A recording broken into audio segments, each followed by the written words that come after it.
Hey guys, so in today's video I'm going to be showing you how I use the pre-made script sayings in Silhouette Studio to practice my brush lettering. Now when I was a kid I was really into calligraphy and I took a lot of calligraphy classes and went through a lot of those little workbooks with the pens that come with them. Um, and I'm really thankful, to be honest, if I'm going back in my past, to my mom for entertaining all of that because I went through a lot of classes and a lot of books. And really, the only thing it gave me was fairly decent handwriting. But, anyways, one of the things I learned about myself in that process is that I don't like practicing. And I don't like practicing, I discovered, because there is no end product for me to keep or use in the event it comes out really well.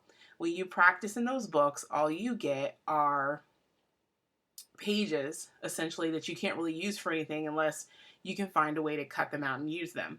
So when brush lettering became really popular some time ago, I really wanted to try my hand at it, but I didn't want to be stuck with things that I couldn't use. And like I said before, I don't like practicing, as bad as that sounds. So one thing I discovered for brush lettering were these watercolor postcards. And with these watercolor postcards, you can practice your brush lettering, and if it's fantastic, you can save it and utilize it and send it out to someone, or if it's horrible, you can take it and throw it in the trash can. The other thing I discovered is that there's really no way for you to practice brush lettering online. There's not a ton of classes or a ton of stuff out there because it's not really anything formal. Everybody has their own handwriting and their own style. And I tried freehand practicing for a long time, and a lot of my bad habits from calligraphy came back to bite me in the butt in my freehand stuff in brush lettering. For example, I really always struggled with the really thin strokes. I don't have a problem with the downstroke pressure. I have a problem with the light stroke. And if you have ever practiced calligraphy, you guys know exactly what I'm talking about. But anyways, I'm going to show you how I use Silhouette Studio, like I said, to practice my brush lettering. So this is really simple. I just go into the library and I find things that are already in brush script. So I'm going to use this thank you. And in this library as well, I'm going to open this Hello Adventure. And I think these may be by the same artist. And I'm just going to fill them in so that they're a black color and only use certain parts of it.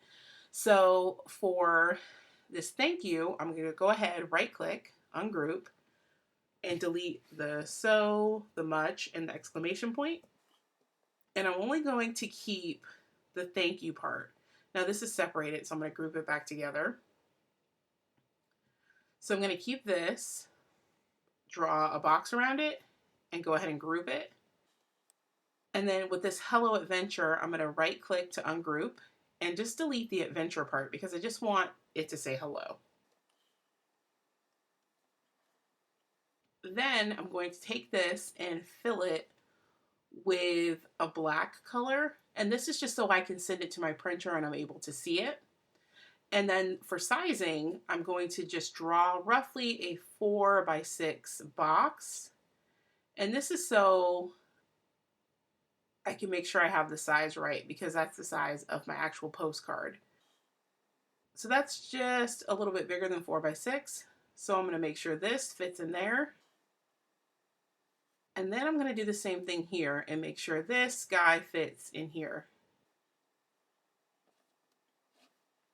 So now I'm going to go ahead and send this to my printer.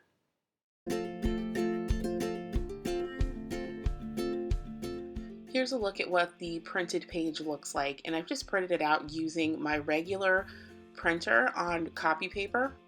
And to practice my brush lettering, I'm using a light box.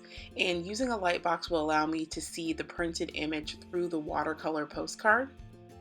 And for ink, I'm using a Pentel water brush or aqua brush filled with India ink.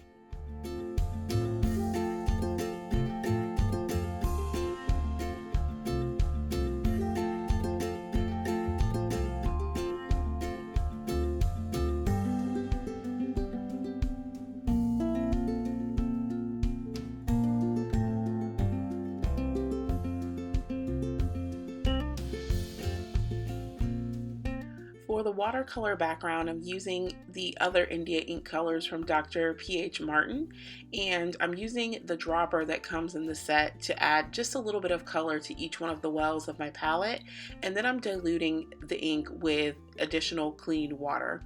One thing about India inks is that they are very vibrant, so you have to add quite a bit of water to them if you want them to look like watercolor and be translucent.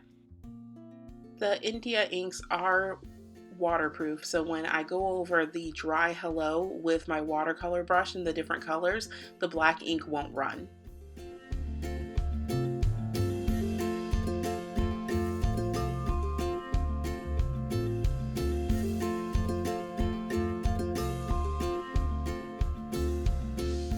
Here's a quick look at the final product. Thanks for watching.